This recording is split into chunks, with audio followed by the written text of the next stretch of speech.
Oui, je me réjouis d'être ici et d'entendre les témoignages, comme aussi le frère de l'Église du Christ.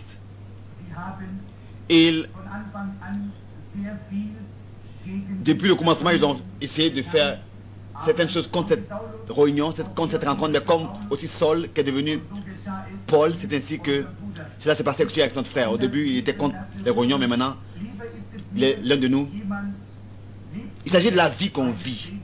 Je préfère que quelqu'un me vive une prédication que de me l'apporter. Tous vous connaissez sûrement Reverend Bruce Cleveland. Il prêchait l'évangile en 7 langues. Il est un homme très intelligent. Une fois, nous marchions ensemble, le frère Moore, lui et moi, et nous discutions ensemble. Et il m'a regardé et il m'a dit, mais tu ne connais pas ta Bible. Vous savez comment est-ce que le frère Rousse peut le dire? Alors j'ai dit, mais cela est peut-être vrai, mais je connais bien l'auteur de ce livre. Vous savez, il ne s'agit pas seulement de connaître la lettre, je connais sa parole, mais de le connaître lui. C'est ça qui signifie la vie. Si je connais sa parole et que je le connais, alors bien sûr. Aujourd'hui, ce matin, j'ai salué déjà beaucoup parmi les prédicateurs. Pas que je voudrais élever quelqu'un de particulier, mais ici il y a le frère d'Afrique que je disais à ma secrétaire, ça c'est un vrai chrétien. Il m'a fait penser à l'ancien Schmitt. Au commencement, j'avais prêché beaucoup à ce groupe, mais le frère Schmitt avait une barbe grise et les saints chantaient toujours au commencement quand je rentrais, particulièrement le cantique, mon cantique que j'aime beaucoup, élevez-le, élevez-le. Et ensuite, il m'a attendu, et dès que j'entrais, il m'a ouvert la porte et m'a dit, laisse-moi, est-ce que je peux prendre ton chapeau? Et ensuite, j'ai constaté que sa femme est l'une des plus grandes chanteuses du gospel. Et je ne vais pas aujourd'hui l'appeler, je sais ce que cela signifie, mais je voudrais qu'elle puisse chanter. N'est-ce pas toi qui souvent chante pour les hommes d'affaires chrétiens? Oui, c'est vrai. J'ai dit à ma femme comment est-ce que tu peux chanter et j'espère qu'un jour tu auras la possibilité, j'aurai la possibilité de t'entendre. J'aime bien les bons chants. Je le dis, je dis, moi je ne sais pas bien chanter, je l'avoue, mais quand je serai là-bas dans le ciel, au ciel, là-bas dans la gloire, alors vous allez entendre quelqu'un chanter. Oui. Et je serai celui qui ce matin-là, et je chanterai. Et je vais chanter la grâce inexprimable qui m'a sauvé. Alors vous pourrez dire, oh frère Branham, tu as réussi à avoir une belle voix. Oui, là-bas, moi aussi je pourrais bien chanter. Maintenant à vous mes bien-aimés frères chrétiens, à vous tous, ce matin, et particulièrement à vous prédicateurs, que Dieu vous bénisse tous. Là je vois un prêtre du bouddhisme. J'ai pas eu beaucoup à faire avec des bouddhistes, mais là-bas au Canada, parmi les Chinois, là-bas, ils venaient du temple de Bouddha dans la réunion à Budapest, et il y a un homme qui a retrouvé la vue, il était aveugle, et il croit que Dieu est celui qui l'a guéri. Et toujours de nouveau, il a témoigné comment est-ce qu'il aime Dieu depuis que Dieu lui a ouvert les yeux. C'était vraiment quelque chose de merveilleux. Parce qu'il a pu reconnaître que c'est Dieu qui l'a fait. Nous estimons, nous respectons chaque personne et chaque homme. Et je voudrais saisir cette occasion que je n'avais pas tout à l'heure auparavant à Chicago, que j'ai jamais eu ici à Chicago en fait. Je voudrais vous parler à vous les prédicateurs sans vous apporter un message, parce qu'il y a plusieurs prédicateurs ici qui peuvent mieux que moi apporter un message. Mais vous n'êtes pas ici pour écouter un message, mais je pensais que cela devrait être un temps merveilleux que nous avions ici, rencontrer les prédicateurs et parler ensemble et faire leur connaissance.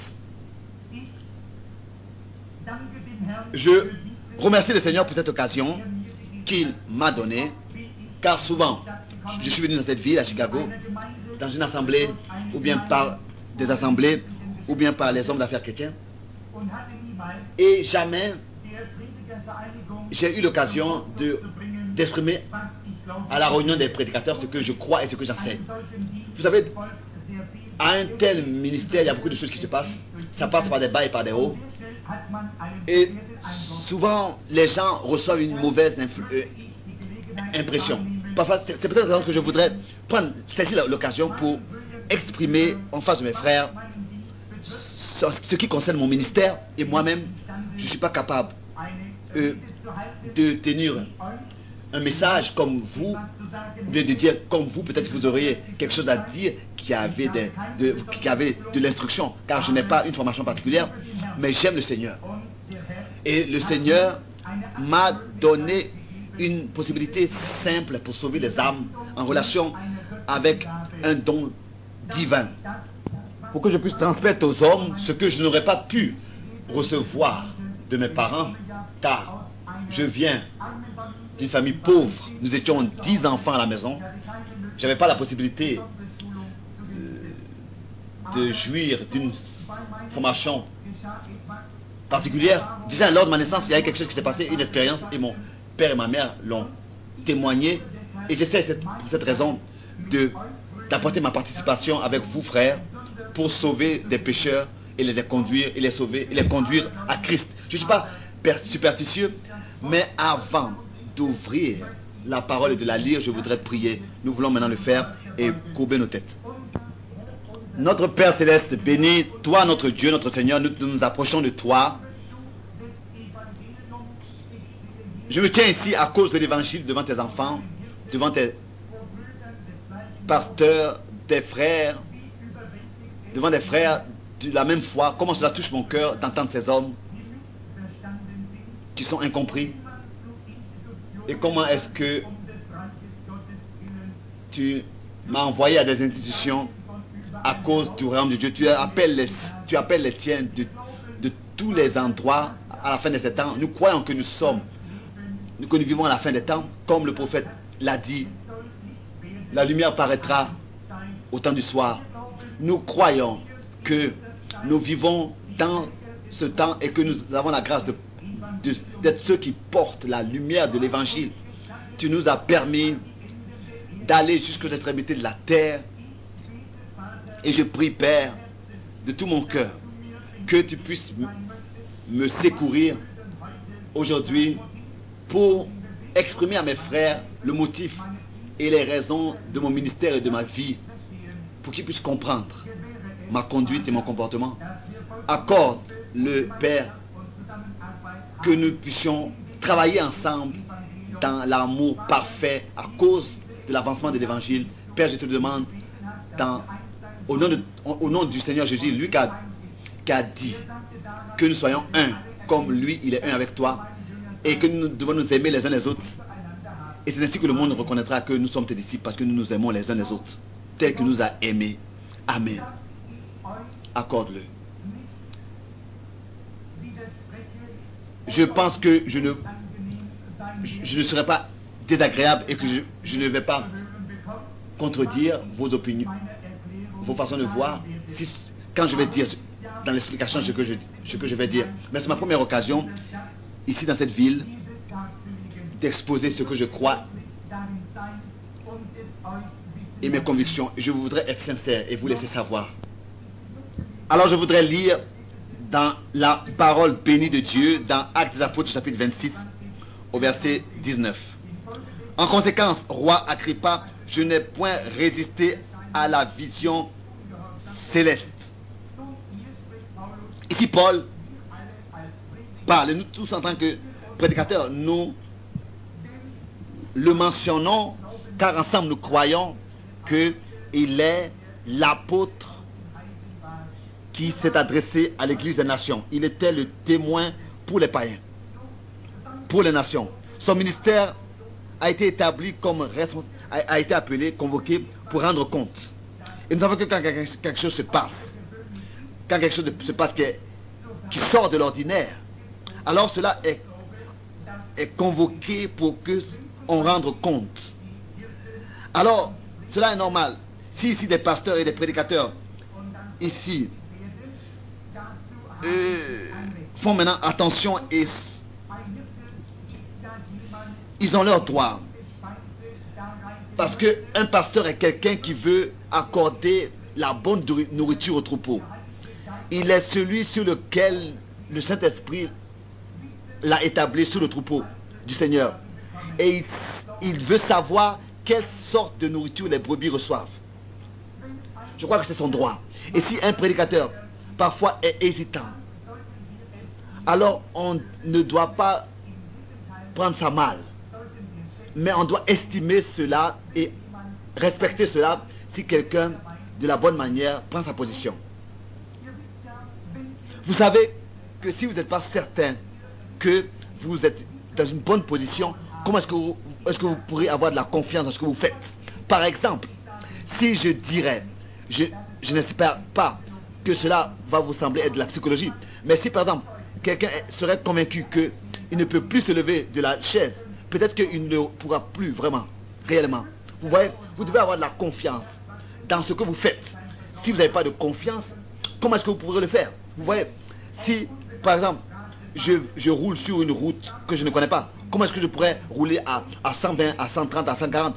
Je ne connais pas la région, c'est pas possible. On doit d'abord savoir ce qu'on fait. On doit savoir où est-ce qu'on va, où est-ce qu'on veut aller, on doit connaître le chemin. Et ensuite, on peut, avec certitude, faire quelque chose. Et Paul, ici, parle, et il a exprimé sa justification, il aurait pu dire, j'appartenais à vous avant, à votre réunion, à votre groupe, à votre église. Le frère et la sœur des assemblées baptistes pourraient aller au baptiste et dire, j'étais de votre milieu avant. Ensuite, le frère de l'assemblée de Dieu pourrait repartir dans les assemblées de Dieu et dire, une fois, j'étais de votre milieu, du milieu de vous. Et nous savons comment est-ce que les enseignements de ces différentes dénominations sont. Il aurait pu dire, il y a eu des années où j'étais parmi vous, et j'étais un membre de votre assemblée. Et ici, Paul a exprimé devant Agrippa, le roi, il aurait pu leur dire que il était pharisien parmi les pharisiens, et il avait reçu son enseignement au pied de Gamaliel, il savait ce qu'il croyait, ce qu'il ne croyait pas. Il avait persécuté l'église de Dieu, etc. Mais, il a pu dire, la chose pour laquelle j'ai à rendre compte maintenant, c'est ce que j'ai persécuté autrefois. Et j'ai eu à penser que c'est la lapidation d'Étienne qui a touché le cœur de Paul. Car Étienne pouvait dire, je vois le ciel ouvert et je vois le Fils de l'homme assis à la droite de Dieu. Vous voyez, vous pouvez tuer un messager, mais jamais son message. Non, jamais son message. Ça, c'est pas possible. Le message demeure et parcourt les extrémités de la terre. Paul a exposé de quelle manière son appel avait eu lieu. Et auparavant, il avait persécuté les autres. Paul, comme tous les autres, avant lui et après lui, vous voyez, devait aussi avoir l'occasion d'exposer leurs expériences et leurs appels et de prouver en accord avec les Écritures et de montrer que ce qu'il fait et ce qu'il croit est en accord avec les Écritures. Même si c'est contre ce que les autres croient, tant que c'est en accord avec les Écritures, cela est en ordre. Bon, comme souvent j'ai eu à le dire, si je suis trouvé à dire quelque chose qui n'est pas dans les Écritures, alors vous avez le droit de venir et de me dire, frère, ce que tu as dit n'est pas dans la Bible. Mais si c'est dans la Bible, alors ça veut dire que, ou bien alors vous avez une autre, ou bien j'ai une autre façon de voir, ou bien une autre opinion sur cela. Mais il faut que ce qui est dit soit dans la Bible. Paul pouvait exposer auparavant ce que les prophètes et ce que Moïse avait dit, mais depuis sa rencontre avec le Seigneur Jésus, et que Jésus l'avait appelé, ça n'aurait pas été difficile pour les Juifs de croire cela. Car ils avaient connu la parole Ils auraient dû savoir que Dieu ressuscite les morts. Car s'ils avaient connu Dieu en accord avec sa parole, avec les Écritures, ils auraient pu aussi savoir ces choses sur le fondement de toutes les expériences qui sont déjà témoignées dans la Bible. Et ils auraient dû comprendre ce que cela signifie, ce que Paul a expérimenté. Car il pouvait parler de l'accomplissement des Écritures après sa rencontre. Et nous voyons que un remue-ménage a apparu sur Jésus et ils ne savaient pas comment placer son ministère et son œuvre dans la parole. Mais il était la même lumière qui avait conduit les enfants d'Israël, la colonne de feu. Et il a apparu de la même manière à Saul. Et la lumière l'a tellement aveuglé que l'a tellement ébloui qu'il a été aveuglé. Et Saul a dit, mais qui es-tu, Seigneur? Et la réponse a été, je suis Jésus, que tu persécutes, etc.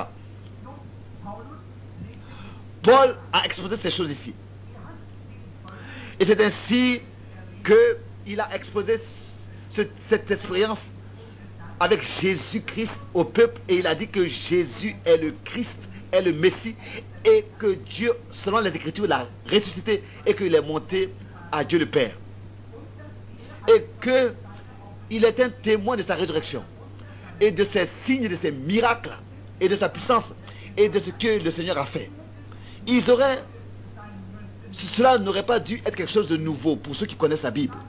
Non, car les prophètes avaient déjà expérimenté Dieu et avaient annoncé à l'avance ce qui devait se passer quand le Messie viendra. Les aveugles verront, les paralytiques marcheront et les muets parleront, etc.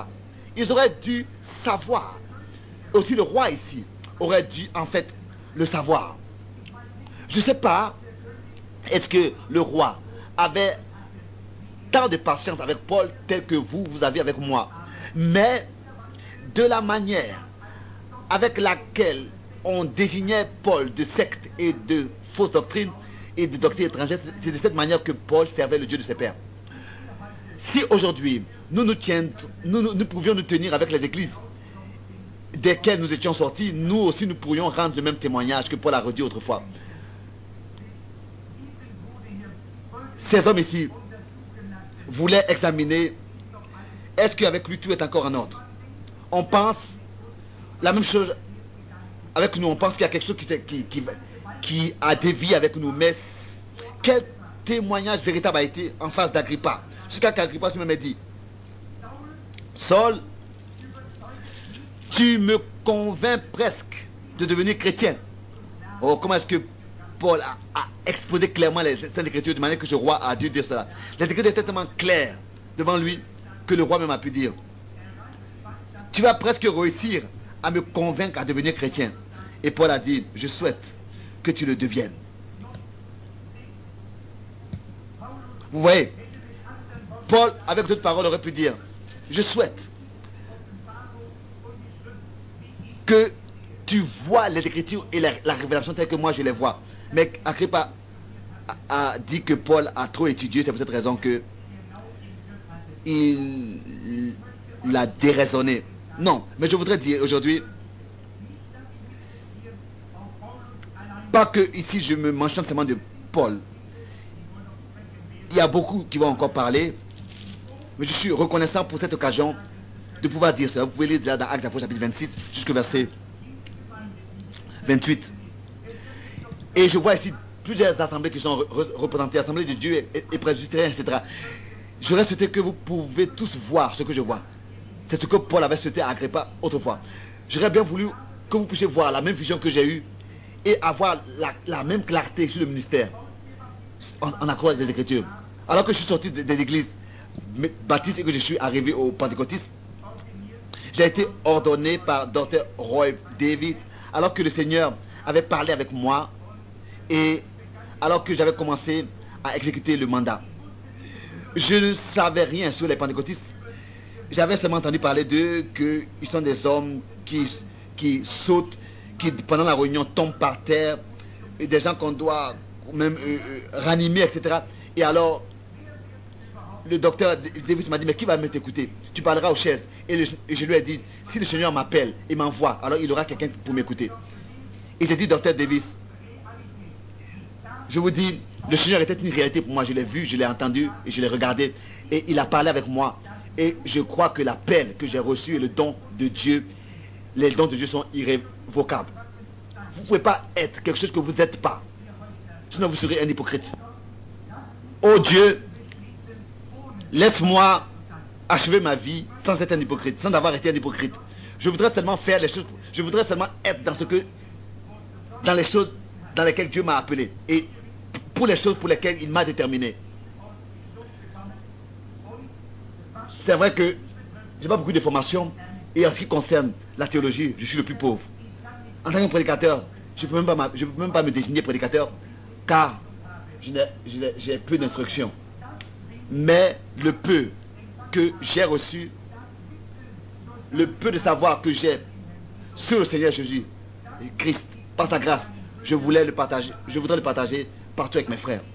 Alors que je suis sorti de l'église baptiste, c'était l'assemblée dans laquelle j'avais été ordonné dans les années 33, dans la mission de l'église baptiste, là-bas, à Jeffersonville, en Indiana. Et quand de là-bas, je suis sorti, c'était après que... C'était pas longtemps après mon ordination. Vous savez, les églises baptistes là-bas, au sud, sont très libres. On peut presque prêcher ce qu'on veut si l'église est d'accord. Et c'était pour moi en ordre. Et je crois qu'aucun évêque, aucun ancien et personne n'a le droit de prescrire au prédicateur, à un prédicateur ou bien au pasteur ce qu'il doit enseigner, ce qu'il ne doit pas enseigner. Et quand je suis sorti de là,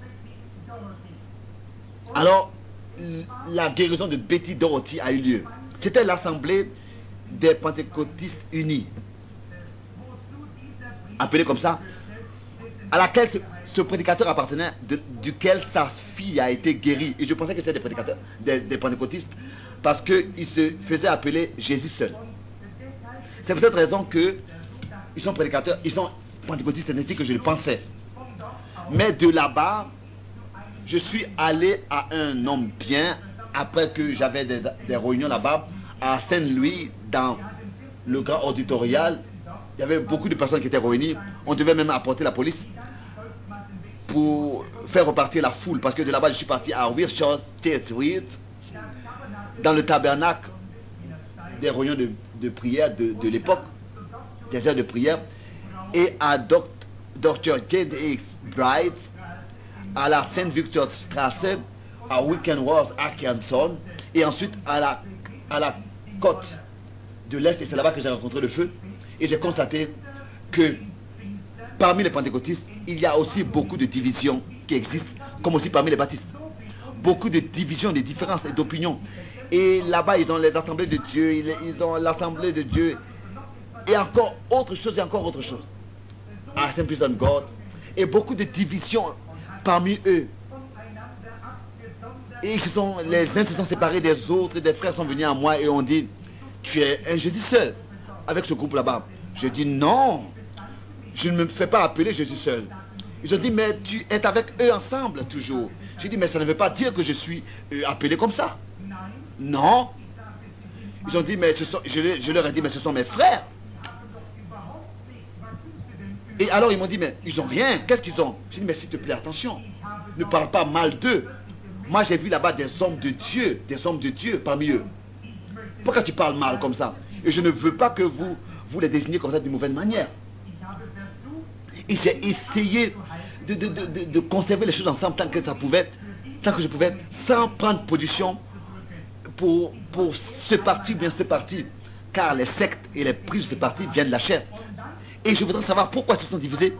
Et j'ai constaté qu'il y avait deux groupes qui étaient particulièrement importants. Les Jésus seul en tant que pentecôtistes unis et les assemblées de Dieu. Les uns baptisaient dans les titres Père, Fils et Esprit, et les autres baptisaient au nom de Jésus.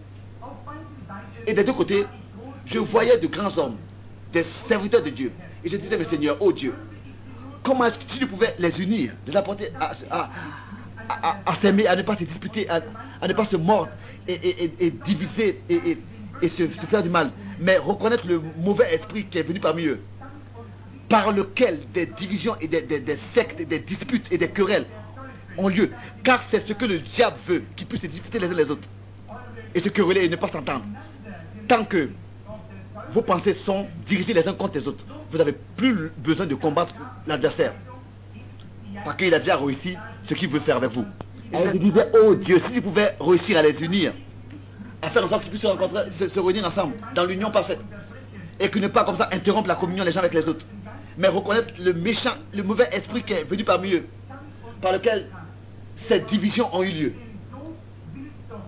Car c'est ce que l'adversaire veut, qu'ils puissent se diviser, ne pas vivre ensemble, se supporter et s'aimer. Tant que vos armes sont dirigées l'un contre l'autre, ça veut dire qu'elles ne sont pas spirituelles. Et avec des armes charnelles, vous ne pourrez pas résister au diable et éteindre ses artifices. Et vous savez, c'est ainsi que la décision est venue à Seattle dans les années, à Washington dans les années 1946. Un matin, j'ai été apporté dans un hôtel, Seattle à Washington. Et c'est là-bas que je devais parler à deux hommes. L'un était Dr. Ness. Vous, les assemblées de Dieu, les frères, vous le connaissez sûrement, un grand homme, un enseignant. Il représentait les assemblées de Dieu. Et ensuite, le Dr. Seaton, il appartenait aux assemblées pentecôtistes unies. Et vous, frères, qui appartenez à ces assemblées, vous les connaissez sûrement aussi, encore. Il était là-bas, dans cette région. Et ces deux hommes m'ont convoqué là-bas. Et là-bas, oh, vraiment, ils se sont disputés beaucoup et l'un a tiré contre l'autre et moi je priais beaucoup. Je disais, oh Seigneur, qu'est-ce que je dois faire? Alors l'un m'a dit, tu dois te décider. Ou alors, tu vas avec les Jésus seul, alors va avec eux. Alors tu ne peux pas aller avec les assemblées de Dieu. Tu dois choisir. Alors je devais me décider et dire quelque chose. Et ce matin, j'ai prié beaucoup, beaucoup. Et j'ai rencontré ces deux grands hommes. Des milliers de serviteurs étaient là. Et ils veulent servir le Seigneur. Est-ce que moi, je devrais donner mon influence à une organisation? Si ils se combattent l'un contre l'autre, ça, je ne peux pas le faire. Je ne crois pas que c'est la volonté de Dieu. Alors j'ai dit, Seigneur, aide-moi, qu'est-ce que je dois faire? Des milliers d'hommes sont là qui veulent te servir. Qu'est-ce que je dois faire? J'étais là-bas seul, dans la prière, seulement le Seigneur Jésus-Christ et moi. Et dans ce grand débat, la question m'a été posée, quelle décision tu prends maintenant? J'ai dit, ma décision a été déjà prise.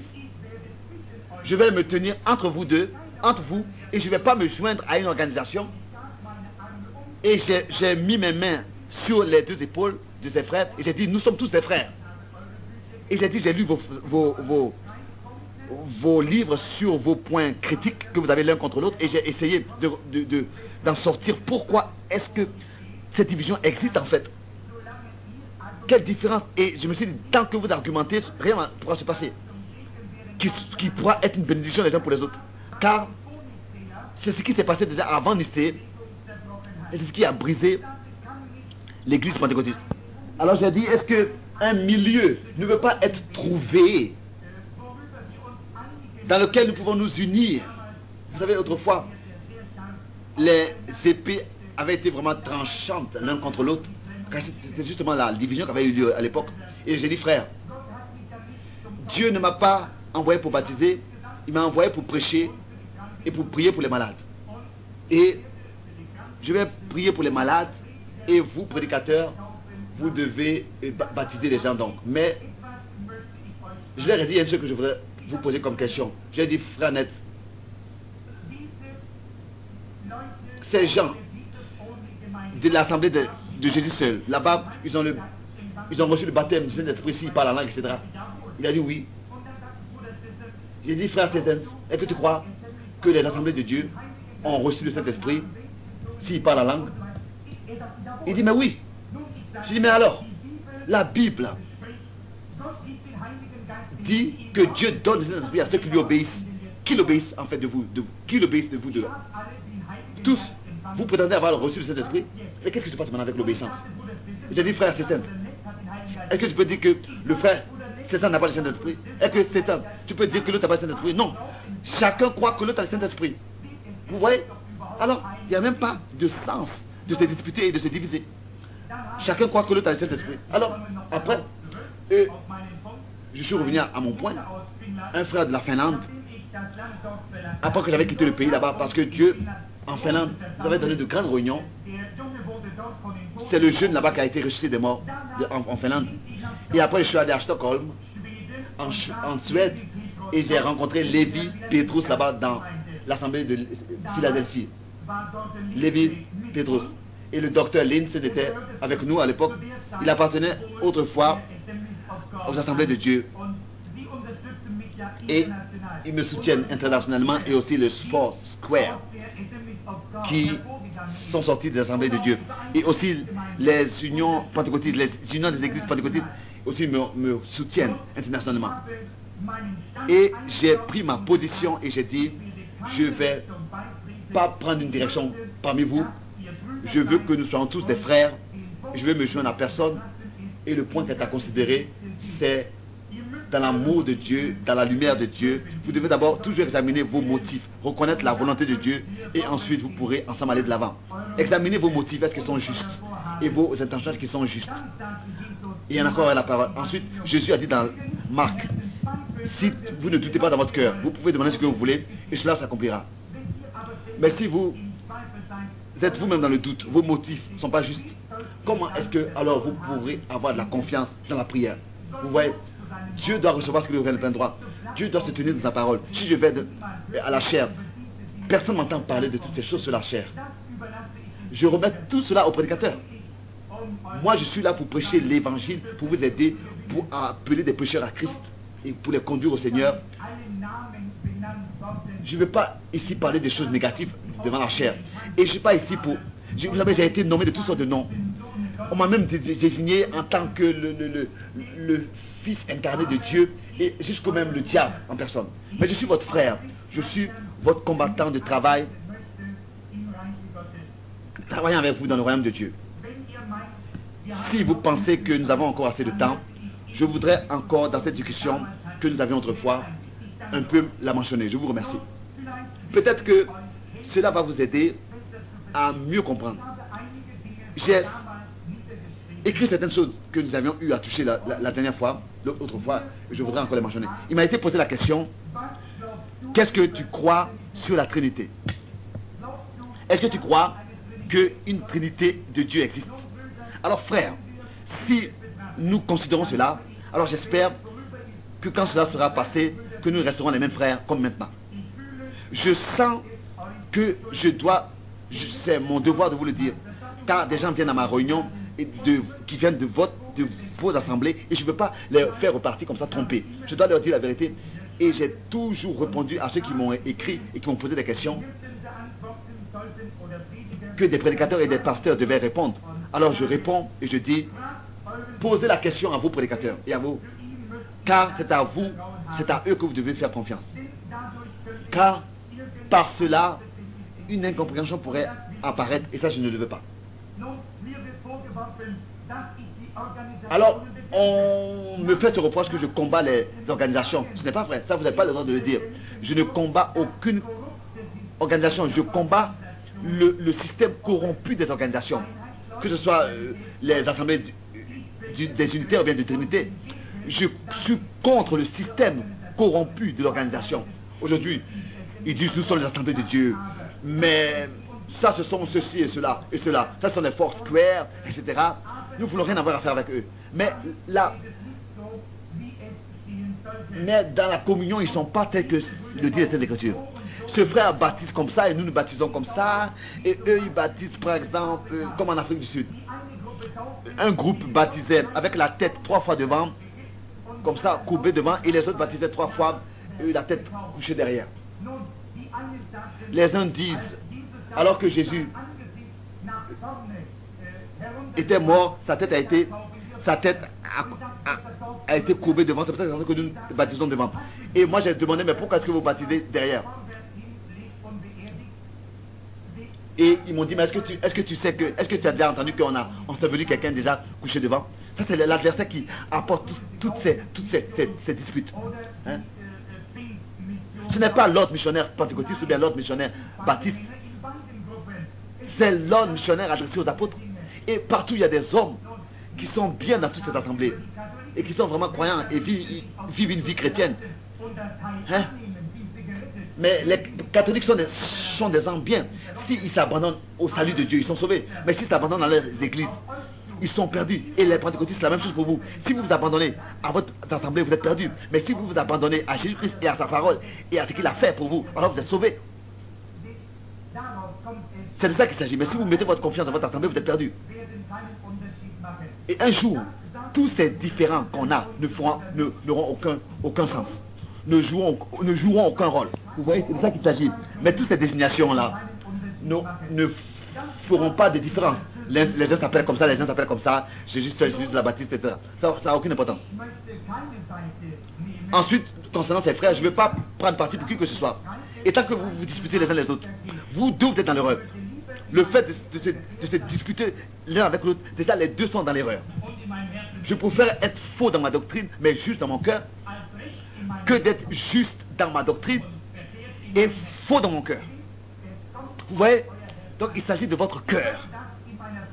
Et dans ma pratique, j'ai expérimenté cela. Ça n'a pas d'importance ce qu'un homme fait. Ce qu'il dit sur moi. Si je ne peux pas l'aimer de tout mon cœur, pas par obligation, mais de tout mon cœur, comme je peux aimer tous les autres, ça veut dire qu'il y a quelque chose de faux en moi. Si je ne peux pas aimer la personne de tout mon cœur, non, il y a quelque chose de faux en moi-même. Comme un frère de l'Assemblée du Christ, il est venu, il m'a insulté, il m'a fait des reproches, il m'a dit je suis du diable. Et il disait mais tu parles de cet esprit, seulement les 12 apôtres ont reçu cet esprit. Seulement eux, ils ont reçu le don de la guérison divine, etc. Il parlait comme ça avec moi à peu près 30 minutes. Et je dis mes frères, maintenant, est-ce que je peux aussi avoir le droit de dire quelque chose? Tu crois qu'on doit parler de ce que la Bible dit et se taire ou la Bible se tait? J'ai dit mais comment est-ce que tu peux dire que seulement les 12 apôtres ont eu le Saint-Esprit? 620 étaient dans la chambre haute alors que le Saint-Esprit est descendu. Il y avait des femmes et des hommes là, 120. Est-ce que tu penses que Paul avait le Saint-Esprit et qu'il n'avait pas le Saint-Esprit? Paul, est-ce que tu penses que le don du Saint-Esprit était seulement aux 12 apôtres? Mais qui étaient alors Étienne et Philippe et ceux par qui le don de guérison a eu été exercé et des malades ont été guéris. Alors il s'est calmé. Et après que l'entretien fut terminé, il m'a dit, oh, je te demande de me pardonner. Et j'ai dit, mais bien sûr que je t'ai déjà pardonné. Et pour finir, il a dit, je vois que l'Esprit du Christ est en toi. L'Esprit du Christ est en toi. Vous voyez? Alors je lui ai dit, est-ce que je suis de Dieu ou bien du diable? Vous voyez, quoi qu'il m'avait insulté, il avait ressenti que je l'aimais malgré tout. De tout mon cœur, je l'aimais. Vous voyez, c'est ça qui peut aider. Même quand on va à la chasse, on doit avoir de l'amour et du courage, les deux en même temps. Pour la nature, je voulais tuer un ours avec un couteau. Et quelqu'un m'a dit, mais tu n'as pas peur? Je dis, mais pourquoi est-ce que je devrais avoir peur? Si j'ai peur de lui, il me tuera. Mais si je ne crains pas, alors c'est lui qui aura peur de moi. Vous voyez? C'est comme ça avec tout. Et c'est comme ça avec Satan aussi. Aucune crainte a le droit d'être en vous. De l'autre côté aussi, vous devez vous aimer les uns les autres. Vraiment, vous aimer. C'est comme ça que les hommes aussi sauront que vous les aimez. Sauront que vous les aimez, sentiront que vous les aimez. C'est comme ça. Et cet homme qui m'avait tellement incité de cette manière, il a appelé ma femme plus tard. Et il m'a dit, est-ce que frère Branham est là? Elle m'a dit non. Elle a dit non. Alors il a dit, mais je ne suis pas d'accord avec ça, son enseignement. Mais je dois dire, il est un serviteur de Dieu. Il a l'Esprit du Christ. Quoi qu'il n'était pas d'accord avec mon enseignement. Et il m'a appelé, il m'a dit, quand tu reviendras, je voudrais venir et recevoir le baptême de cet esprit que tu as reçu. Mais si je lui avais dit, oh toi et ta dénomination, vous êtes perdus. Si je lui avais dit, oh toi avec l'Assemblée de Dieu, vous êtes du diable, etc. Je n'aurais pas pu gagner cette personne pour Christ. Et si je lui avais dit, je t'aime, et que je ne l'avais pas vraiment pensé ainsi de tout mon cœur, il aurait constaté, même si je vais devant la chair. Vous voyez, je ne m'occupe pas de ce que je vais dire, je vais dans la foi. Quand je dois prêcher quelques heures avant, je ne mange pas. Et je sais que le Seigneur sera avec moi. Je gêne, je n'ai pas de doute, car il me l'a promis. Je connais mes motifs, je connais mon cœur. Je veux seulement être une bénédiction dans le royaume de Dieu pour les autres. que quelqu'un appartient à cette assemblée ou bien à cette assemblée, tant qu'il appartient à Christ, ça n'a pas d'importance à quelle assemblée vous appartenez. Cela ne me gêne pas du tout, ne me dérange pas du tout. Je voudrais que vos âmes soient sauvées. C'est ça l'essentiel. Frère Netz, je lui ai dit, il ne s'agit pas comme ça, je ne le fais pas, je ne le dis pas pour me différencier des autres, mais je voudrais dire la chose suivante. Dans mon explication, maintenant aussi adressée à vous, frères, vous n'avez pas besoin dans vos assemblées de dire ces choses. Mais faites-moi ce plaisir. Laissez-moi être votre frère malgré tout. Soyons des frères. Et si je suis faux, pardonnez-moi. Si je me trompe, pardonnez-moi. Je voudrais vous expliquer la chose suivante. Les deux groupes sont ici assis. Les pentecôtistes unis en tant que Jésus seul et les assemblées de Dieu dans la foi de la Trinité. Je voudrais vous dire la chose suivante. Je crois que les deux groupes sont dans l'erreur tant que vous vous disputez les uns les autres. Déjà, vos motifs sont faux. Ça n'a pas d'importance, l'intention que vous avez. Déjà, c'est faux depuis le commencement parce que vos motifs sont faux et cela ne pourra pas subsister et être une bénédiction pour les autres. Et être une bénédiction pour les autres. Parfois, il y en a qui disent, frère Branham, tu es Jésus seul. Moi, je voudrais vous dire, cela, c'est pas vrai. Je ne suis pas Jésus seul. Et il y a quelqu'un qui disait, es-tu un croyant trinitaire? Je dis non, je ne suis pas un croyant trinitaire. Je suis un chrétien. Je ne suis pas un trinitaire, je suis un chrétien. Vous voyez, le mot trinité n'est même pas trouvé une unique fois dans la Bible. Je ne crois pas qu'il y a trois personnes individuelles en tant que Dieu. Il y a Dieu manifesté en tant que Père, Fils et Saint-Esprit. C'est pour cette raison qu'il nous a été ordonné de baptiser au nom du Père, du Fils et du Saint-Esprit. Je crois que Dieu est descendu lui-même. D'abord, alors que Dieu s'était manifesté aux hommes, cela a eu lieu dans la colonne de feu. Chacun qui lit la Bible sait, la colonne de feu dans le désert était le Logos, l'ange de l'alliance, c'était Christ. Vous voyez, bien sûr, dans l'évangile de Jean, chapitre 8, il a dit avant qu'Abraham fût, je suis. C'était le Saint Dieu. Car même si un animal touchait la montagne, il devait mourir. Le même Dieu s'est frayé le chemin pour revenir parmi sa création. Il ne pouvait pas le faire parce qu'ils avaient péché. Et le sang des boucs et des... n'a pas pu ôter le péché. Mais il a fait que le couvrir. Le même Dieu qui était la colonne de feu est devenu chair dans son Fils. Et a habité lui-même dans un corps de chair appelé le Seigneur Jésus-Christ. La Bible dit qu'en lui habitait toute la plénitude de la divinité corporellement. Jésus dit dans 1 Timothée 3, verset 16, grand est le mystère de la piété, car Dieu est manifesté dans la chair, justifié en esprit, etc. Bon, dans l'évangile de Jean, verset 14, il dit à Thomas, celui qui m'a vu a vu le Père. Comment peux-tu dire, montre-nous le Père? La Bible dit que Dieu était en Christ et réconciliant le monde avec lui-même. Bon, Dieu ne peut pas être trois personnes. Jésus ne peut pas être non plus son propre Père. Cela fait que ces deux façons de voir sont complètement fausses. Si nous avions trois dieux, ça veut dire que nous sommes des païens, ça nous le savons. Comme le juif me disait là-bas. Il disait, mais de quel de ces trois est ton Dieu? Le Père, le Fils ou bien le Saint-Esprit? Ouais, je dis, mais il n'existe pas trois dieux. Je lui ai dit, mais tu ne peux pas diviser Dieu en trois et le présenter à un juif. Alors que John Ryan, là-bas, à Bergen-Harbern, qui était aveugle si longtemps, a retrouvé la vue. Le rabbin juif m'a posé la question sur Dieu et j'ai dit, mais rabbin, c'est difficile pour toi de croire les prophètes? Il a dit, mais je crois les prophètes. Je lui ai posé la question même. De qui parle Isaïe? Un fils nous est né, un enfant nous est né, un fils nous est donné, etc. Il a dit, il parle du Messie. Alors je lui ai dit, mais dans quel rapport de parents le Messie sera avec Dieu, en face de Dieu? Il a dit, mais il sera Dieu lui-même. Lui-même. Je dis, oui, c'est ça. Alors je lui ai dit, montre-moi où est-ce que Jésus n'a pas accompli en tant que Messie ce qui avait été dit du Messie. Et le rabbin a commencé à pleurer. Et il disait, Dieu ne peut pas avoir un fils en tant que quelqu'un d'autre. Et j'ai dit, mais écoute, Dieu a couvert la Vierge Marie de son ombre. Et en elle, il a créé ces cellules. Et c'est de ces cellules de sang que Jésus est né, a été engendré, ce corps. C'est-à-dire que c'est ce corps qui a été fait de cette manière.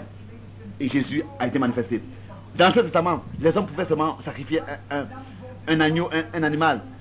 L'agneau a été immolé, a été sacrifié, le sang a coulé. Et le sacrificateur, bien sûr, a aspergé le sang. Et ensuite, j'ai dit, mais cet homme qui apportait ce sacrifice savait que l'agneau prenait sa place. Mais en lui, il y avait, dans cet homme, il y avait, le désir du péché n'avait pas été ôté, il était toujours là. Mais maintenant, avec nous, c'est différent. Nous n'avons plus le désir de pécher. Non. Car le sang de l'agneau de Dieu a coulé. Nous sommes délivrés et purifiés du péché. Pas seulement cela, mais le péché a été ôté de nous. De manière qu'on n'a plus le désir de pécher. Car la vie vient du corps humain, du cœur, donc du masculin. C'est ainsi que il faut que le coq aille avec la poule, sinon il n'y aura pas d'œuf. C'est comme ça que la vie est venue de Dieu. Et si vous êtes sauvés, alors nous savons que Jésus n'était ni juif ni païen.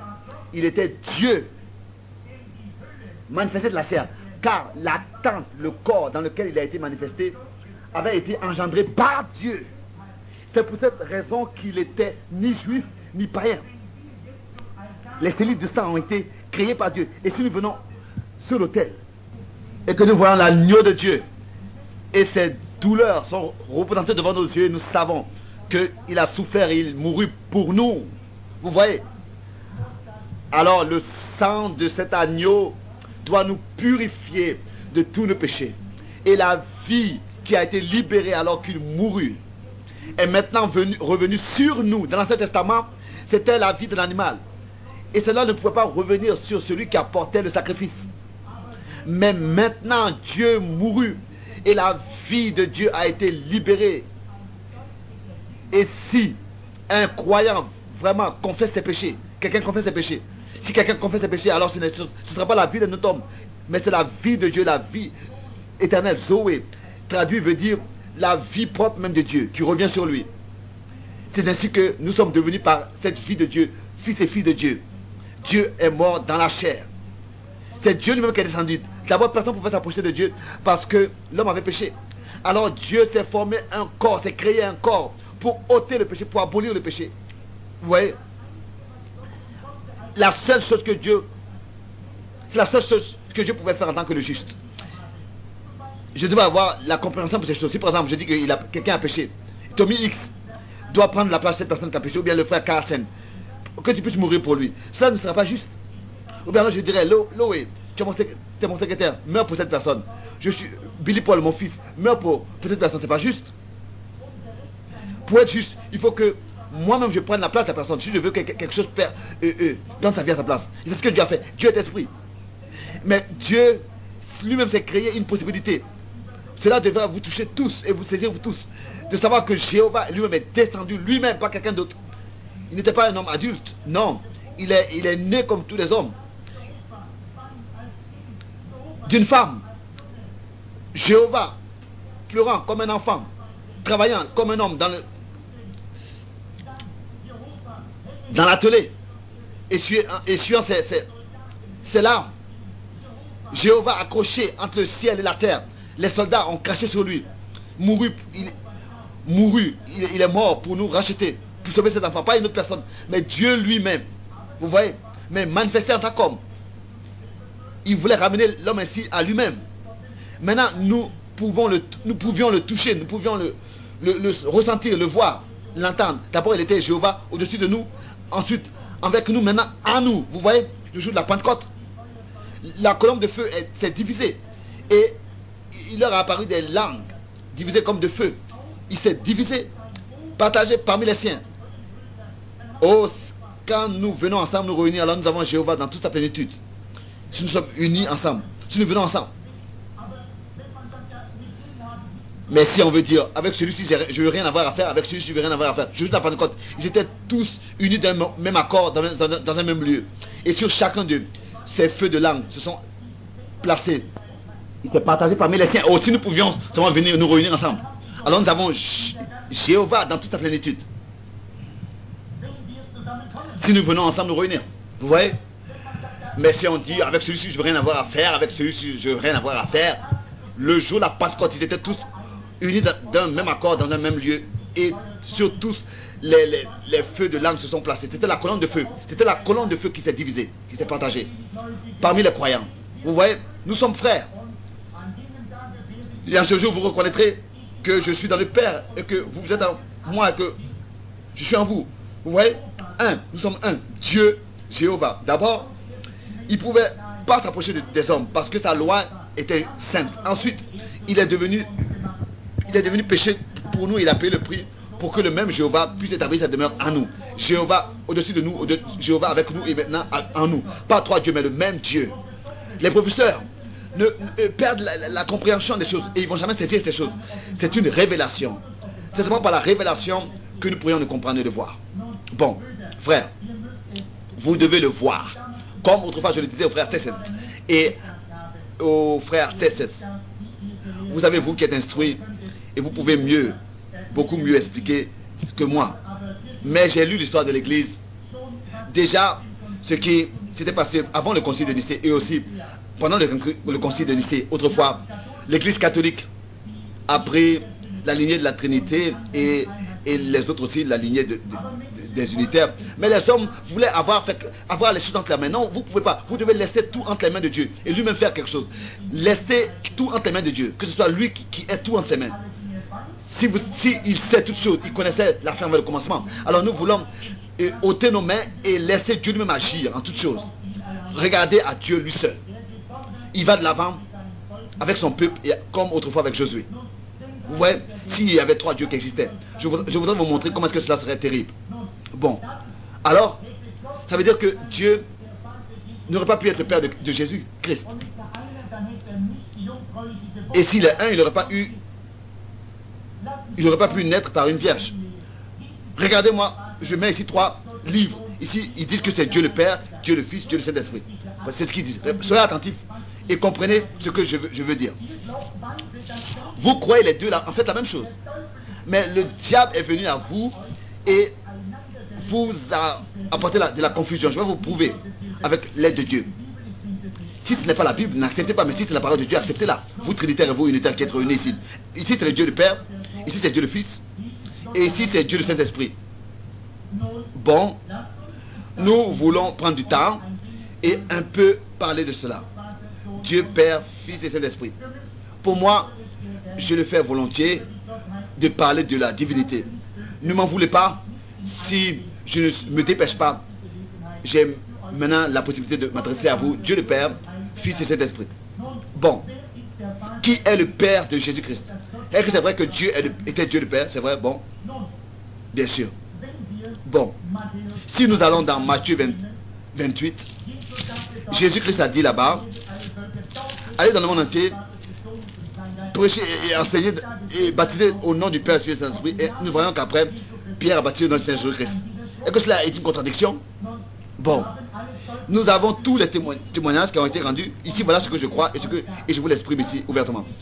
Je ne le prêche pas dans le monde entier, mais je veux ici vous le dire en tant qu'enseignement, que le Saint-Esprit puisse vous l'enseigner. Matthieu 28, verset 19. Si cela est contre Actes des Apôtres, chapitre 2, verset 38, alors ça veut dire qu'il y a une contradiction dans la Bible et cela n'est pas juste que cela soit écrit sur papier.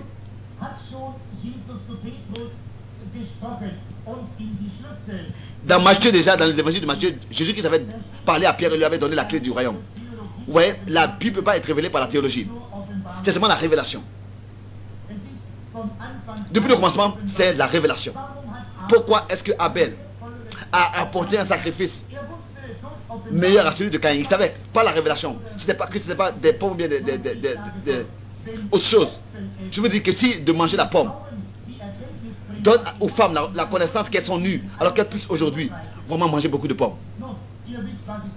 Vous savez ce que je veux dire? Il a été révélé à Abel qu'il s'agissait du sang. C'est peut-être raison qu'il a apporté un sacrifice meilleur à celui que Caïn, c'est-à-dire le sang. Bon, ici à Pierre, nous revenons à Pierre. Il n'avait pas de grande instruction, il n'était pas instruit, mais Jésus lui a posé la question. Que dit les hommes que est le Fils de l'homme? Tu es Moïse, tu es Jérémie, tu es Élie et l'un des prophètes, etc. Et ensuite, il s'est tourné à Simon-Pierre et il lui a dit, mais qui dites-vous que je suis?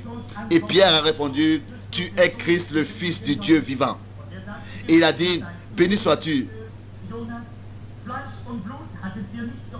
Heureux Simon, fils de Jonas, car ce ne sont pas la chair qui est arrivé cela, mais mon Père qui est au ciel, dans les cieux. Maintenant, soyez attentifs, l'Église catholique dit que le rocher était Pierre. Non, ça c'est pas vrai. Les protestants disent que c'était Christ. Et soyez attentifs s'il vous plaît. Il a placé l'Église sur la révélation du Saint-Esprit de qui il est. Car il dit ici, ce n'est pas la chair et le sang qui te l'ont révélé, mais c'est mon Père qui est dans les cieux. Et moi je dis que sur ce roc, donc sur le roc de la révélation, je bâtirai mon église. Et les portes de Jésus ne vous pas contre elle. Pierre était présent alors que le Seigneur a parlé de Matthieu 28, verset 19, baptisé au nom du Père et du Fils et de l'Esprit. Et plus tard, il a baptisé au nom du Seigneur Jésus-Christ. Pierre avait la clé du royaume. Peut-être que je vais peut-être blesser l'un de vous, mais il n'y a pas un endroit dans la Bible où il serait dit que quelqu'un aurait été baptisé au nom du Père, du Fils et du Saint-Esprit. Dans cette forme. Si cela existe, montrez-le-moi. Vous voyez, même dans l'histoire des églises, jusqu'à l'apparition de l'église catholique, il y a eu une telle forme de baptême. Il n'y a pas eu une telle forme de baptême. Ça, c'est vrai. C'est même dans l'église, dans l'histoire des églises. Vous aussi, les frères et sœurs de l'unitaire, des unités, ce sera à votre tour. Si quelqu'un peut vous montrer un texte dans la Bible où il serait écrit que quelqu'un aurait été baptisé dans la forme Père, Fils et d'Esprit, alors vous êtes obligé de me le montrer. Bon, il y en a qui disent, je prends ce que Jésus a dit et pas ce que Pierre a dit.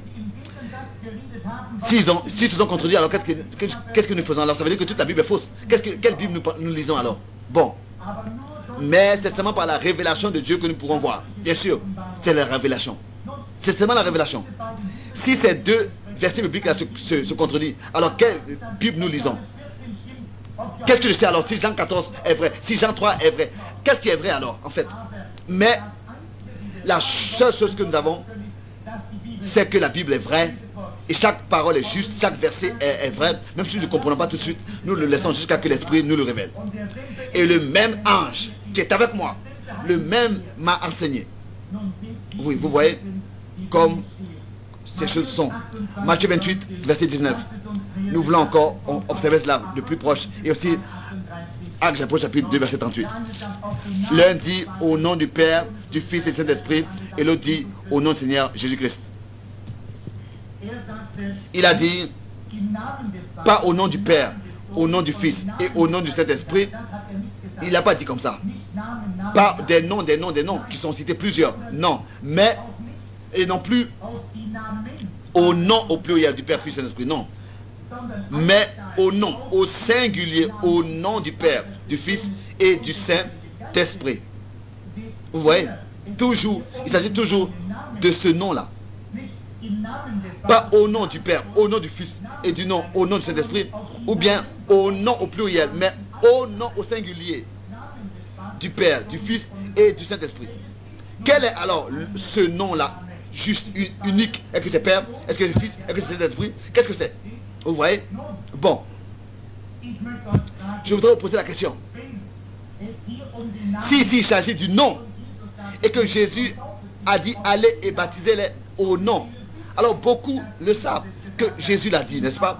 Dans Actes chapitre 28, dans Matthieu 28, verset 19, il a dit, Matthieu 28, verset 19, vous voyez, il a dit, pas des noms au pluriel, pas dans les noms du Père, du Fils et du Saint-Esprit, pas dans les noms, mais au nom du Père, du Fils et du Saint-Esprit, pas dans les noms. Vous voyez? Alors quel est le nom? Il n'y a seulement qu'un seul nom. Est-ce que Père est un nom? Est-ce que Fils est un nom? Est-ce que Saint-Esprit est un nom? Non. qui est le nom alors? Qu'est-ce qu'est le nom alors? Je voudrais vous poser la question. Si Jésus disait, baptisez-les au nom du Père, du Fils et du Saint-Esprit, combien croient que Jésus l'a dit? Bien sûr. Matthieu 28, verset 19, c'est écrit là. Bien sûr. Une telle chose n'existe pas. Père, Fils et Saint-Esprit en tant que nom au pluriel. On ne peut pas dire nom du Fils, c'est un titre. On ne peut pas dire que le Fils est un nom, bien le Saint-Esprit est un nom. Non, c'est pas possible. Quelqu'un, c'est vrai, l'a dit que le Saint-Esprit est un nom, mais ce n'est pas vrai. Ça désigne seulement ce que c'est. Je suis un homme, mais mon nom est Branham. Je suis homme. Et le nom désigne quelque chose. S'il est écrit de les baptiser au nom du Père, du Fils et du Saint-Esprit, et que ces trois titres-là ne sont pas le nom, alors quel est alors le nom? Nous voulons être attentifs, même si nous prenons du temps pour cela. Dans Matthieu 28, verset 19, nous l'avons lu. Et je voudrais montrer, par exemple, si vous avez lu un livre et qu'à la fin, il est écrit Jean et Marie vivaient heureux depuis toujours. À partir de là, alors je dois poser la question, mais qui est ce Jean, quel est ce Marie, quelle est cette Marie? Je dois alors, je ne veux pas commencer un livre en le lisant à la fin. Je dois aller au commencement du livre pour savoir de quoi il s'agit. Alors Jésus-Christ a dit ici, à la fin de l'évangile de Matthieu, allez dans le monde entier et prêchez l'évangile, faites des disciples et baptisez-les au nom du Père, du Fils et du Saint-Esprit. Alors nous voulons aller au commencement de l'évangile de Matthieu pour savoir de quoi il s'agit. Lisons Matthieu 1, verset 18. Ici encore il est écrit, voilà les trois livres que j'ai pris. Voilà, ici est désigné, est symbolisé le Père, au milieu le Fils et ici le Saint-Esprit. J'ai mis ici trois livres. On a dit que Dieu est le Père du Seigneur Jésus-Christ. Maintenant Matthieu 1, verset 18. Voici de quelle manière arriva à la naissance de Jésus-Christ. Marie, sa mère, ayant été fiancée à Joseph, se trouva enceinte par la vertu du Saint-Esprit. Je pensais que Dieu était son père. Et cela s'est passé avant qu'ils aient habité ensemble. Je pensais que Dieu était son père. Et au verset 20, il devait être appelé donc Jésus. Au verset 20, comme Joseph y pensait, voici un ange du Seigneur lui apparut en songe et dit, Joseph, fils de David, ne crains pas de prendre avec toi Marie ta femme, car l'enfant qu'elle a conçu vient du Saint-Esprit. Je pensais que vous dites que Dieu est son Père. Comment est-ce que, vous voyez, quelle religion aurions-nous alors? Si le Saint-Esprit et Dieu le Père ne sont pas une et la même personne, le même esprit. Parce que Dieu est esprit, c'est écrit dans Jean 4. Dieu est esprit. Si le Saint-Esprit et Dieu le Père n'est pas le même esprit, cela devait s'accomplir pour que la parole s'accomplisse. Elle enfantera un fils et tu lui donneras le nom de Jésus. Et tu lui donneras le nom de Jésus. C'est lui qui sauvera son peuple de ses péchés. Tout cela arrivera afin que s'accomplisse ce que le Seigneur avait annoncé par le prophète. Voici la Vierge sera enceinte et enfantera un fils où on lui donnera le nom d'Emmanuel, ce qui signifie Dieu avec nous. Alors quel est le nom du Père, du Fils et du Saint-Esprit? Jésus, bien sûr. Le nom du Père, du Fils et du Saint-Esprit, c'est Jésus. C'est pour cette raison que les apôtres ont baptisé comme ça, dans ce nom-là. Vous pouvez vous laisser baptiser dans le nom de Rosé, Saron, le Lilier, le Talel, tout ce que vous voulez. Il est tout cela. Il connaît votre cœur. Mais ici, il s'agit du baptême biblique. Autrefois, le frère, si ça ne me disait même, cela ressemble à la foi des unitaires. Alors j'ai dit, mais s'il vous plaît, soyez attentifs. Je voudrais prouver que les deux disent la même chose. Matthieu dit au nom du Père et Pierre dit dans le nom du Seigneur. Matthieu 28 dit au nom du Père et ensuite il est écrit dans le nom du Seigneur. Alors, quel est le Père? C'est le Seigneur. Le Père est le Seigneur. Bien sûr, car le Seigneur avait parlé par la bouche de David. Le Seigneur a parlé à mon Seigneur. Vous voyez? Et Matthieu dit au nom du Fils. Et Pierre dit au nom de Jésus. Qui est le Fils? Au nom du Saint-Esprit. Et Pierre dit au nom du Christ. Le Logos, Christ. Donc, Père, Fils, Saint-Esprit, Seigneur, Jésus-Christ. Ça, c'est parfait comme cela peut l'être. Et le frère Stéphane me disait, le frère des églises, des unitaires me disait, mais c'est justement ça. J'ai dit, mais oui, c'est justement ça, bien sûr. Vous voyez? Bon. Pourquoi est-ce que vous vous disputez alors? Frère, si je baptise une personne, quand je baptise une personne, il y a quelqu'un qui me disait tout à l'heure qu'il connaît encore Dr. Links. Tu as aussi un titre de docteur, oui, bien sûr, qui est derrière toi. Par exemple, si je prends quelqu'un et que je le baptise, alors je mentionne toujours d'abord ce que Jésus a dit. Et j'ai dit les deux, je vous prouve que vous n'avez pas raison. Vous savez, parfois, vous avez du sens pour l'humour. Et j'ai dit que vous deux, vous êtes dans l'erreur. Vous deux, que ce soit unitaire ou bien trinitaire. Si par exemple, si je parle avec quelqu'un, par exemple, sur frère Net, et ou bien Tony ou X, et que je dirais X, est-ce que cela va s'entendre bien? Non. Si je dis docteur, non. Cela ne s'entend pas bien. Mais ça, vous le faites des assemblées de Dieu. Vous dites au nom du Père, du Fils et du Saint-Esprit.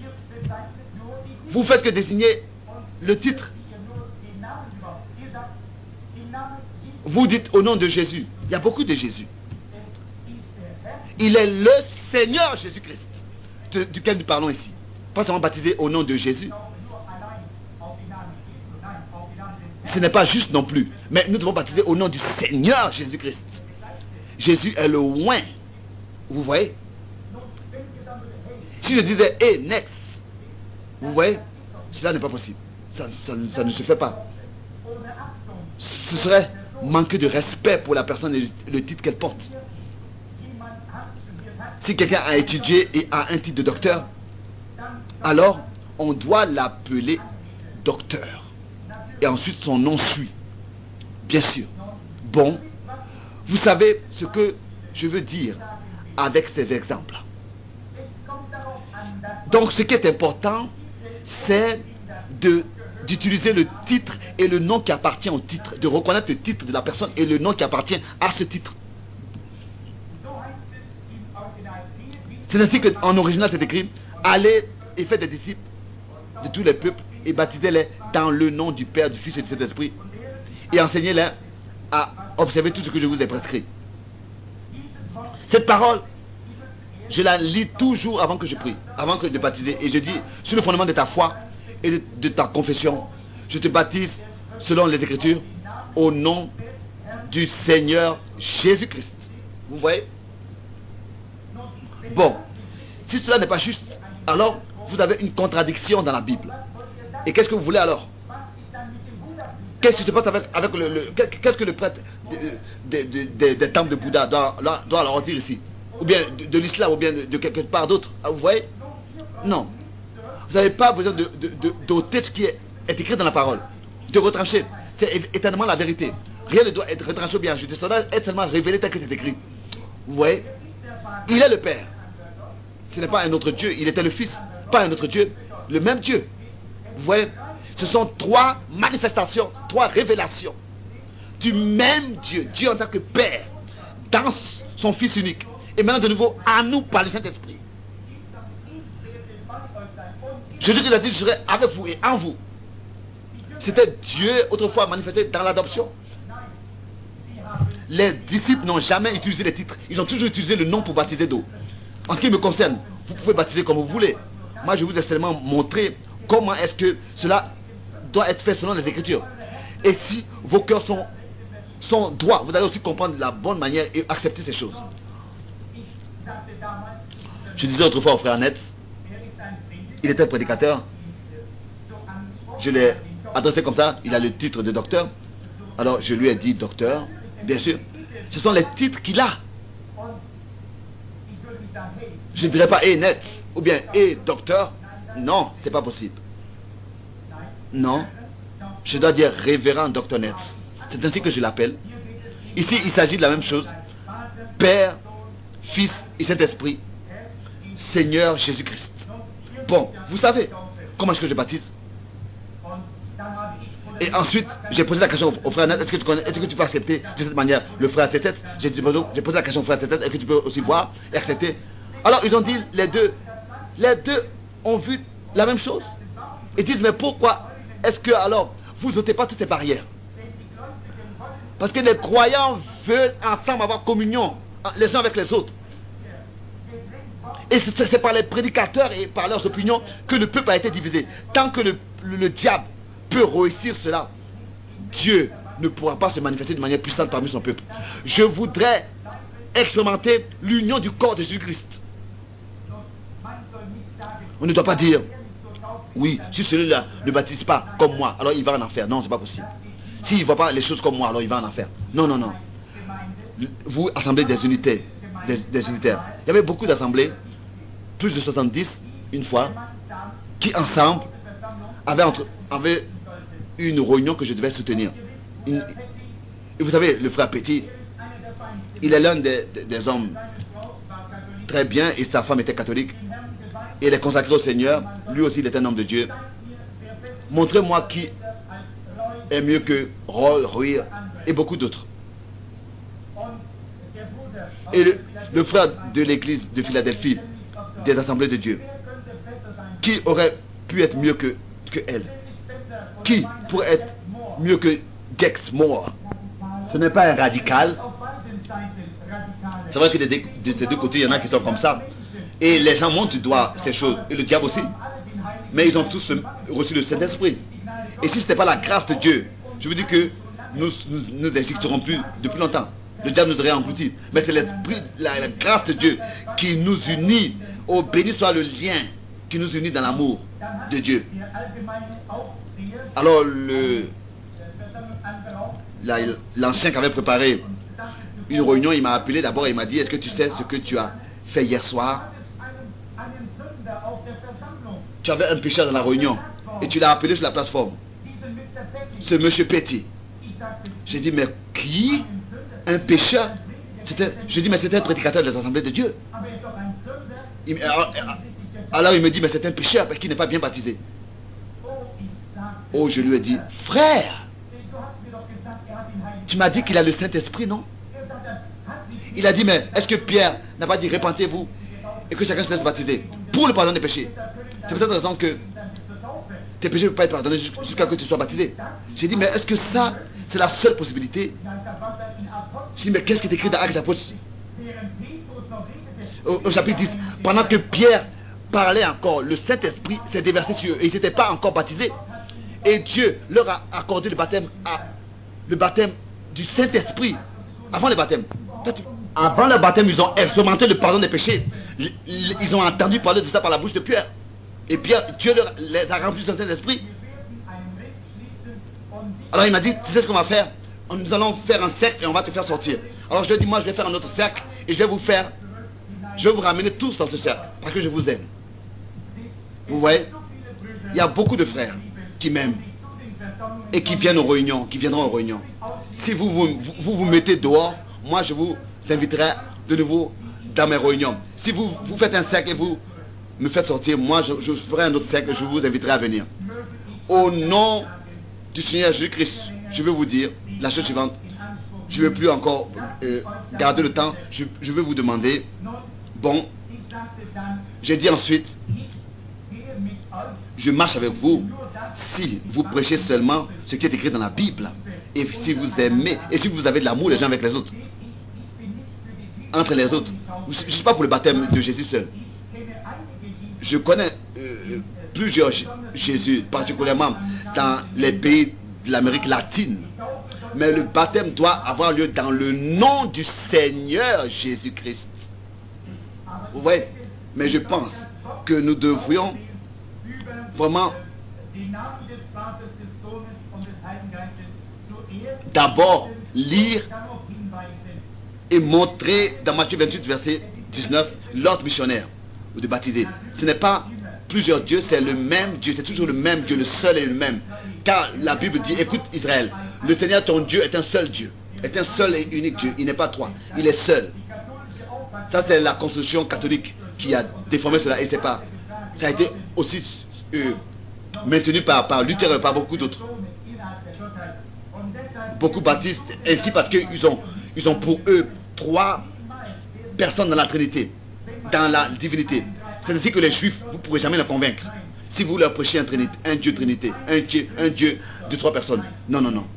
Il est le même Jéhovah. Et les Juifs sont prêts à accepter cela. Et à le croire ainsi. Tel que Joseph autrefois disait, frère, ne vous faites pas de reproches. Dieu a permis toutes ces choses ainsi pour vous faire survivre de la famine. Tout cela s'est passé. Et c'est ainsi que l'âge de la grâce va vers sa fin. Frère, regardez ce que j'ai voulu vous exposer. Il s'agit ici du véritable baptême de cet esprit, du véritable baptême d'eau au nom du Seigneur Jésus-Christ. Vous voyez? Mais qu'est-ce que beaucoup ont fait? Il y a tellement de directions qui ont commencé. Emix McPherson, Horace Jaggers et beaucoup d'autres directions.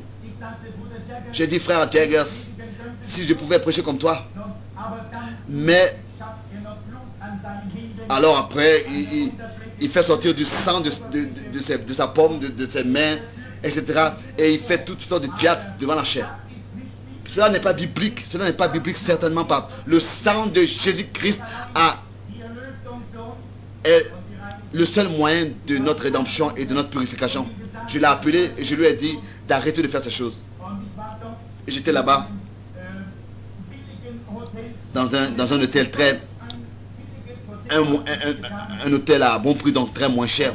Il m'a dit, mais ils t'ont mis comme ça, dans un petit hôtel comme ça.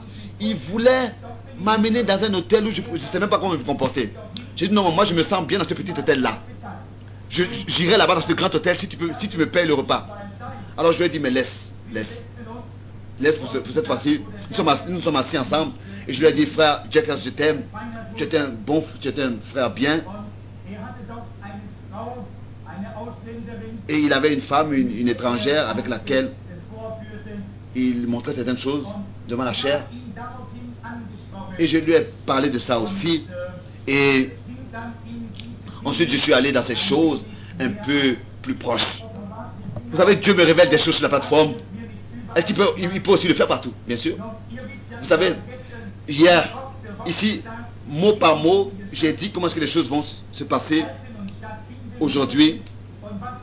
Et tout ce qui va se passer ici, les frères sont là. Je leur ai dit déjà hier ce qui va se passer aujourd'hui. Ils peuvent vous rendre témoignage que ça s'est passé tel que je l'avais dit. Il y avait un homme dans une assemblée à Chicago. Et il me disait, frère Branham, il disait que frère Branham était prophète. Quoique je ne l'avais même pas dit là-bas. Je ne l'avais même pas dit là-bas, mais il disait, mais son enseignement est du poison pour les hommes. Je pensais, mais un homme qui prétend avoir de l'instruction, il dit que je suis un prophète.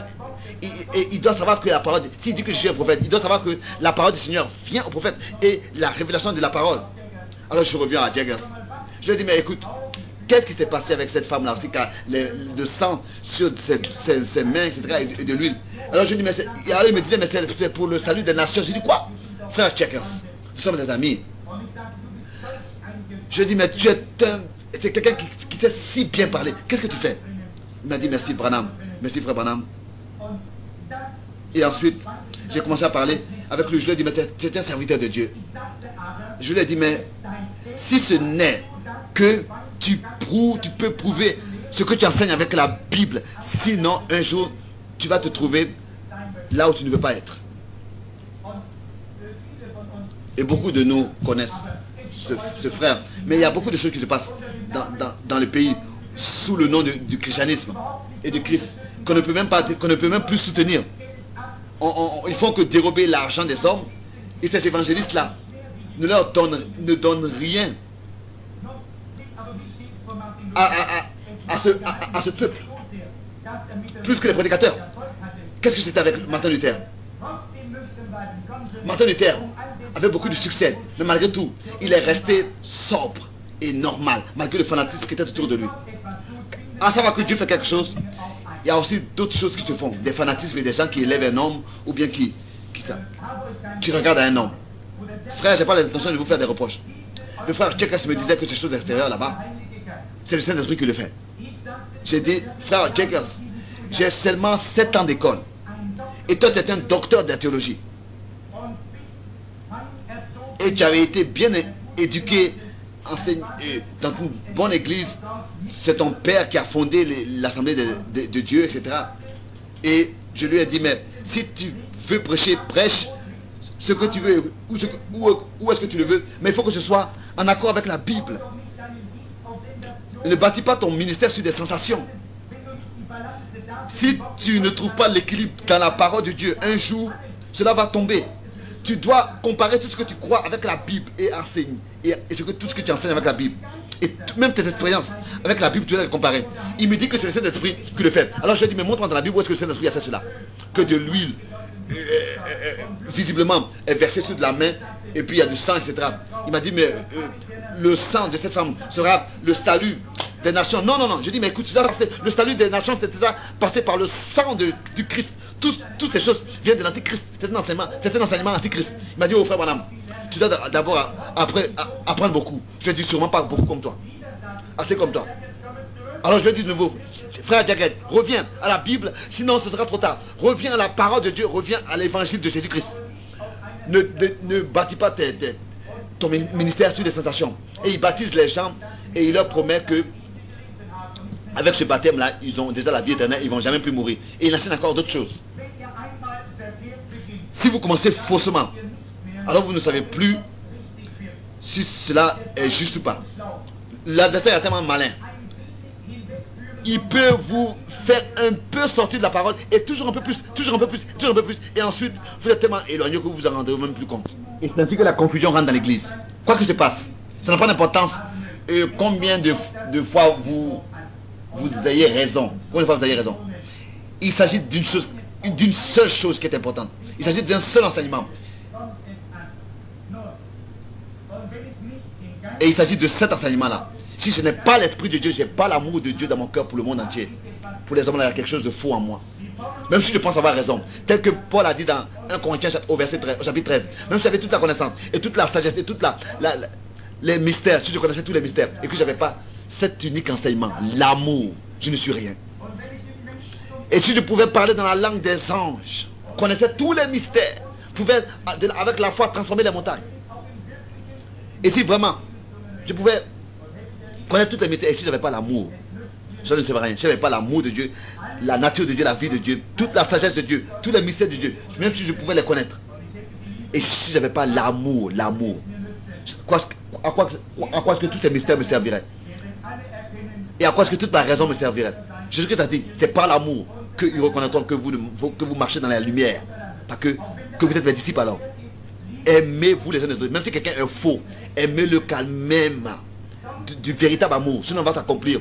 Que même si vous parlez en langue d'ange et que vous n'avez pas l'amour. Dieu est amour. Ça nous le savons. Je crois au parler en langue. Quelqu'un me disait, frère Branham ne croit pas au signe initial. Tu parlais en langue. D'avoir reçu l'Esprit de Dieu. Vous voyez? Moi je crois que si quelqu'un reçoit Christ, que déjà c'est une partie de l'œuvre du Saint-Esprit. Vous voyez?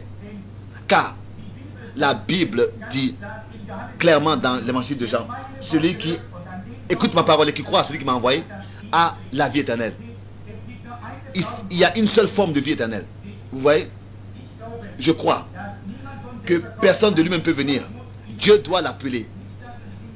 Pas que nous actionnons les choses nous-mêmes. C'est Dieu lui-même qui doit appeler les hommes. Bien sûr. Et ça, c'est déjà l'œuvre du Saint-Esprit. Pas seulement de se serrer les mains, de souhaiter la bienvenue, mais l'œuvre du Saint-Esprit dans les individus. Vous voyez? Si aussi nous avons des goûts différents, mais ce qui est important, c'est que nous nous nourrissons de la même nourriture de Dieu. Si vous voulez appartenir aux assemblées unitaires ou bien aux des assemblées de Dieu, mais soyez des chrétiens, croyez la parole de Dieu, ne vous disputez pas. Ces petites choses-là vont être ici et là jusqu'à ce que nous aboutissons vraiment à l'unité de la foi et à la connaissance du Fils de Dieu. Tous les miracles que nous faisons, c'est pas ça qui est important. Tout ce qui se passe, quoi que se passe, nous voulons nous aimer les uns les autres. Pas seulement avoir une foi fabriquée, une seule foi, mais une foi réelle. Ça n'a pas d'importance à quel frère et à quelle assemblée il appartient. Tous, nous devons nous aimer. L'amour couvre la multitude des péchés. L'amour, c'est ça qui est important. Et la patience et la tendresse, tels que les fruits de l'esprit sont décrits dans Galates. Nous voulons vivre en tant que chrétiens et désirer ces choses et vivre dans ces choses. C'est ça qui est important. L'amour, la joie, la paix, la tempérance, la tendresse, la patience. C'est comme ça que nous honorons le nom du Seigneur. Et nous voulons nous respecter et être attentifs les uns avec les autres. Et aussi avoir de la confiance et avoir la foi. Ne pas nous mentir les uns les autres. Non. Et si je vous dis que je vous aime, alors cela doit venir de tout mon cœur. Sinon je suis un hypocrite. Oui frère. Le frère Tony, je ne crois pas que j'ai conservé les frères trop longs. Je crois qu'il parlera encore avec nous. Je voudrais encore dire la chose suivante. Je crois que Dieu, notre Père, a couvert Marie, la Vierge, de son ombre. Et en elle, il a créé les cellules de sang. Et que Jésus-Christ est sorti, lui, le Fils de Dieu. La tente dans laquelle Dieu lui-même a habité. Dieu manifesté lui-même dans la chair. Dieu était en Christ. Et a réconcilié le monde avec lui-même. Je crois que ces cellules de sang ont été brisées à Golgotha et que la vie a été libérée. Et est revenue sur l'église rachetée. Le Logos Christ est maintenant en nous en tant que le Saint-Esprit. Vous voyez, Christ a donné sa vie pour nous, pour qu'il puisse aujourd'hui habiter en nous. C'est pour cette raison qu'il a donné sa vie. Nous sommes l'église du Dieu vivant. Je ne pense pas que vous avez pris, que vous avez trouvé un scandale dans ce que j'ai dit. Je ne voulais pas vous blesser, je voulais seulement le mieux avec vous. Et si vous devez être baptisé, baptisez-vous au nom de Saint-Jésus. Vous savez comment je baptise? Cela est laissé entre votre main, comment vous vous baptisez, ce que vous faites. Vous allez rendre compte devant Dieu. Vous savez, je baptise seulement dans mon église. Et ceux qui sont là-bas savent comment est-ce que je baptise. J'ai déjà baptisé souvent dans l'église baptiste. Je crois à la guérison divine. Je crois à la guérison, au miracle. Je crois à sa promesse. Je crois à la parole de Dieu. Je crois à toute la Bible. Mais je ne suis pas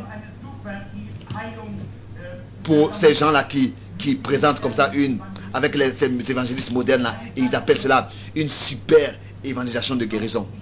Non, ce sont des hommes qui sont présentés comme guérisseurs. Non, je parle par exemple je parle pas ici de notre frère Tommy X. Il y avait un autre évangéliste qui venait dans notre pays et il disait que oh, Dieu guérit, etc. Tout et super guérisseur, etc. Et j'ai eu l'occasion de lire une lettre qu'un pasteur luthérien m'avait écrit dans notre pays. Et je ne dis pas aujourd'hui cela pour me donner un bouquet.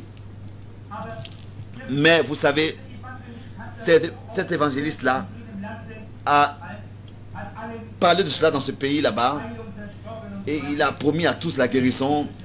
Ce pasteur luthérien-là a écrit la chose suivante dans sa lettre à tous les autres évangélistes.